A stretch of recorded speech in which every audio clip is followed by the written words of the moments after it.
One of the most powerful forces that the body can generate is torque. Torque is typically found between the pelvis and rib cage going in two different directions, and your core, the soft section of your torso, is helping generate that torque. You can also do this in your forearm, but nowhere near as powerful as your torso, right? So the video I'm going to share with you and the tips I'm going to share with you on how to handle torque actually come from a new course called the Intermediate Figure Drawing course. And it basically covers how you bring form to those awesome, forceful gesture drawings and not kill the model. So if you like what you're seeing in this video, please check out the description. There's a link to the course there. And let's head over and check out some tricks on how to draw torque. Things can twist as well, right? And that twist really gets formed off of a change in angles like this.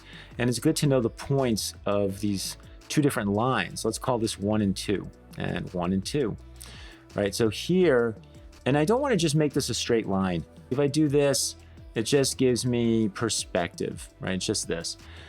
We want this to have some twist in it, so this could actually go more like this, right? It's got a little bit more flow. And the flow will usually get matched. You see the S is going this way and then this way. So this will go from like this to this, right? So it has a little bit. Now this is a subtle twist, and I do have to keep these angles aligned, by the way.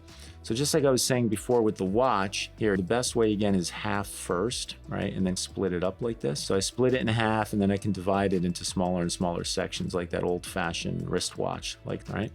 Let's do one that's a little more dramatic. So let's pick the same angle here and maybe try to push it like this. Let's see what that looks like. So here's 1 and 2, and here's 1 and 2. All right, see what happens, Mike. So we're gonna go from here to here. And then this is going to go from here to here, right? Whoa. It's like this is going to go like this, disappear, and then have to go through all those lines in the back there and reappear down here. Crazy, right? So here's the silhouette finally of what this craziness looks like, right? Starting to look like the genome, right? It's like this. So what matters here, what's really important is this was my 1, this was my 2. Is I'm matching points on the ribbon, right? I'm matching points on the ribbon. I'm noticing what the angle is between here and here. And if I have that, I can start to box this out. So let's go in the back here because it's a little cleaner. I could say, there's the box. Remember, I'm going to follow this ribbon down like, all right? And then I can get my cross contours going here like this. Now we have a box that's bending. Interesting. That's a pretty big jump to make. Good to tone in one of the sides like this, so you can just see it a little more clearly. Whoa, this one's gonna be tricky, right? So let's try to do the same thing. It's like this. I'm gonna try to follow this down. So we're barely gonna see that back here. I'm gonna try to push it out a little bit more to like here. So here's that bottom. And then this is going to change direction like very dramatically and then level off like this. So there it is, three-dimensionally. I've given it some width, right? So it's like this. Maybe we'd see some cross contouring back there a little bit. This really just disappeared from here, from edge to edge like this, right? So there's 2 really quick.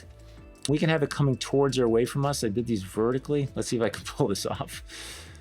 Man, it's really a mental game, right? It's what if I did this, but I'm thinking how we're going into perspective now, like the arrow of direction would be something like this. So it's like, whoa, what does that look like? So let's say this is my 1 to 2 and this is my 1 to 2. This could be a reclining pose, right? Maybe it goes like this. Here's my S. I'm gonna do this and go like that.